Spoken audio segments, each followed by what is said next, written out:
long time. I thought, hey, I should start doing these again. So I have this greenhouse now, which is really nice, and except for these shelves over here fell, and that's a problem. But I finally figured out a good way that works for cuttings with me. And in the past, in the past,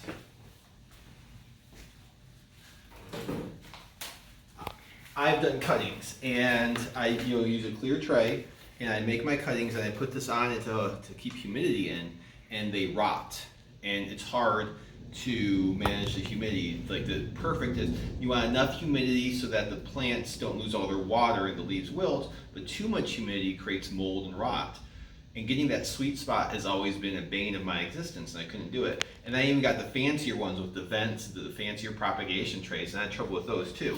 But I have this really nice greenhouse now that is so humid in here that I can put the plants, the cuttings in here, and not have any topping over them, as long as I keep it out of direct sunlight. And there's even fans that circulate the air, and they just do really great. So today I'm going to do a bunch of different cuttings, and I'm going to show you how I do this.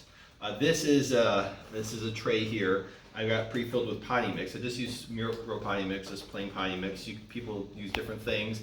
This works. I don't feel a need to get fancy with it if this works. And it even works better than rock. People do rock wool, people do sand, some people propagate in water. This actually works, so I'm gonna keep it simple when you can. So I have lots of different plants here. I'm gonna go through them. This is bee balm, and you can see I just snipped a little bit of the plant off. And what I'm gonna do is I'm gonna pinch off some of these lower leaves. And it's raining, so you might hear the rain come down in the greenhouse. Yeah. I'm going to pinch the top leaves too. I'm going to be careful, I'm not going to yank them because I could damage the stem here. But I don't want a lot of leaf surface because leaves are where the plant perspirates out moisture. And so if I just have this here, it's nice if you scratch or damage the bottom end here, expose more of the cambium layer, that's where roots are going to form. I have my rooting powder. I'm just going to stick it in. Okay, and then I'm going to stick it in one of these pods, and I'm going to firm the soil around it, and that's one.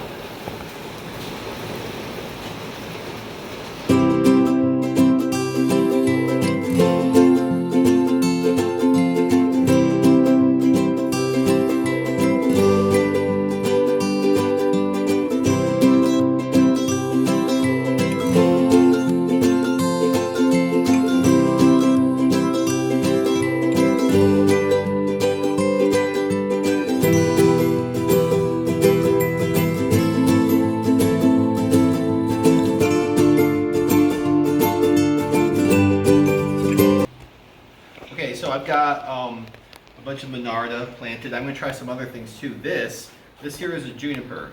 I've propagated these before, not this specific variety. This is a nice yellow variety of Juniper, which is kind of rare. And I'm not sure this is going to work, but the fun thing is it doesn't really cost anything. I just went outside, clipped this off, and we're going to see if we can get it to root. So with this, what I'm going to do is I'm going to take some of these sections off. And by peeling it, I'm sort of damaging the stem here, or the branch, and those damaged areas are where roots can start to form. So I might just leave it on like this. I might just leave this, and I'm going to, I want to cut this again. So again, to increase surface area, you can do like a sharp 45-degree angle, so that the end is wider. That's good. And this, I'll have this be my cutting. Dip it in the rooting hormone and stick it in. Top off the soil a little bit. Okay, and these things I peeled off, these bits I peeled off, I'm not going to waste these. They're kind of thin. I'm not sure they're going to root, but you know what? I'm going to see if I can root these, because why not? So I'm going to peel some more of the growth off these here.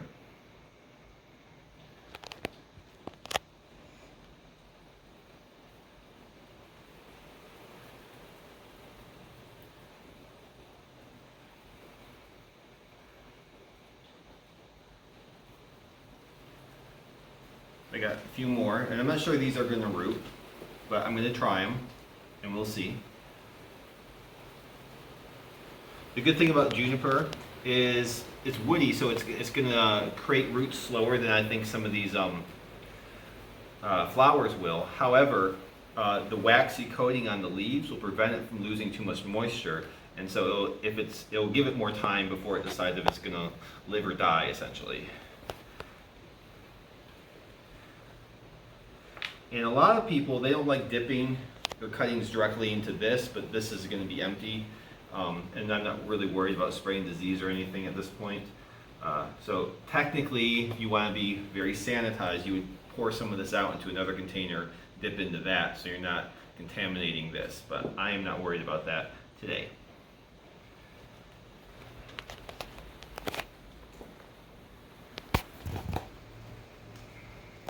Okay, now let's try a different plant. This here, these are from a hardy hibiscus, and this is very early in the spring. We're here in late April, and so this is very soft wood. See how green it is? It's soft wood.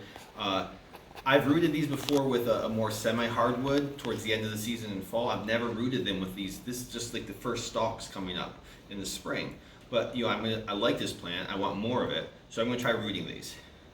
And the same thing as the other ones. Peel off, dip it in the hormone, and stick it in. And this one, it's got a little more leaf on it. Peel off some of the leaves. We don't want too much leaf surface again, because they'll let the plant lose moisture. Leaves are where they lose moisture at. Sometimes, now these are little cells, little round cells. If I'm using a 3.5-inch pot like this, I will sometimes put multiple cuttings into each pot just in case some of them die. I still have a viable plant in there, and if more than one lives, I can sometimes wait till it develops and tease them apart and separate the roots out and get 2 plants. But since these are so small, I'm just going to do 1 cutting per, because cuttings are cheap. These things are cheap. Go out and you just cut them. What's expensive or what takes is the time. This can take time. I did my hibiscus there, and we'll see if those root. I got 1, 2, 3, 4. Do I have more of those? I kind of hoped I had more. I guess I don't. Okay, what did I got? So I got these. These are Barbary. Barbary have thorns on them. So these are the same thing, but I gotta be really careful because I don't want to prick my fingers. And I'm going to take the leaves off. Try not to hurt myself. This one's a little long, so I'm gonna go ahead and cut it again. So leaves will form at the wounds, or roots will form at the wounds, and roots will also form at the leaf nodes. So those are where the roots are gonna form, typically. And put that in. I have rooted these successfully before, these barberries. It takes a long time. These ones take a long time, and then they don't grow very fast. So I don't know if it's worthwhile to root them, but I like this plant, and I'm going to make it. Ooh, the sun's out now. It's going to get warm in here. Yep. Starting to sweat a little bit. All right, Barbary. Got 3 of those. All right, what else I got? I got sedum. Sedum is a succulent. It's a hardy succulent, you know, sedum. These actually root really easily. You could almost like not even bother with the rooting hormone. Just throw them on the dirt and they'll root. So this, I'm not too worried about. I've never rooted this, but I'm not too worried about it because it's a sedum. Sedums are very easy to root. I have rooted many other sedums before. This one doesn't have very long stems. I'm going to take off some more of this top growth, dip it in the rooting hormone, and stick it in. This one is for sure going to root. Sedum is very easy to root. A lot of ground covers are very easy to root because they're meant to form additional roots as they lay along the ground, and so it's just very easy to root them. It's another sedum.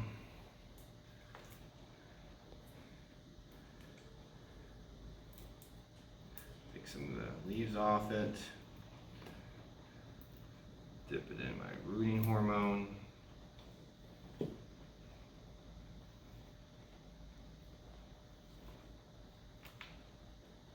There. I have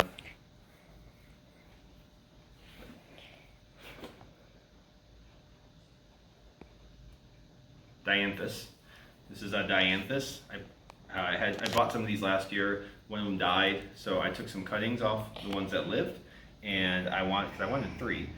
So I'm going to hopefully replace the one that died with one of these cuttings when it gets bigger. Never rooted this, but I'm going to follow the same procedure as everything else. Trim off the leaves, reduce the leaf surface here. So I just got a little bit of leaf here.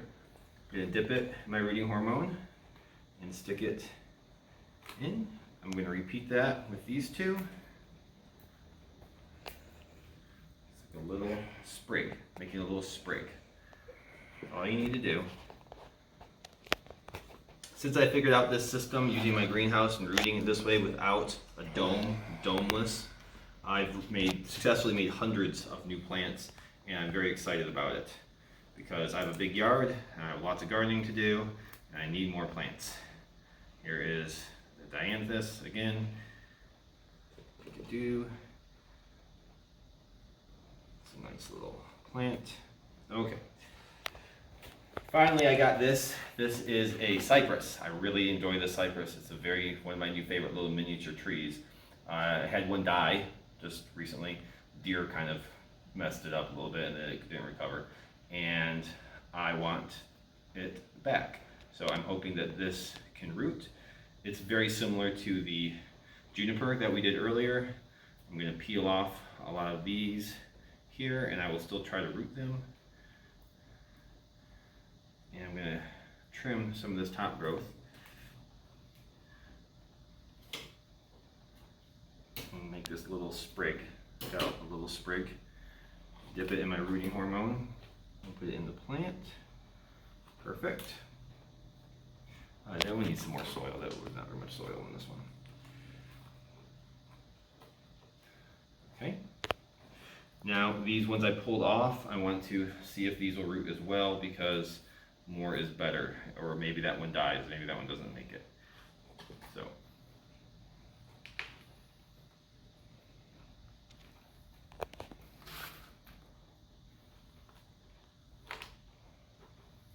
that one and these 2, try to root 2 in this one.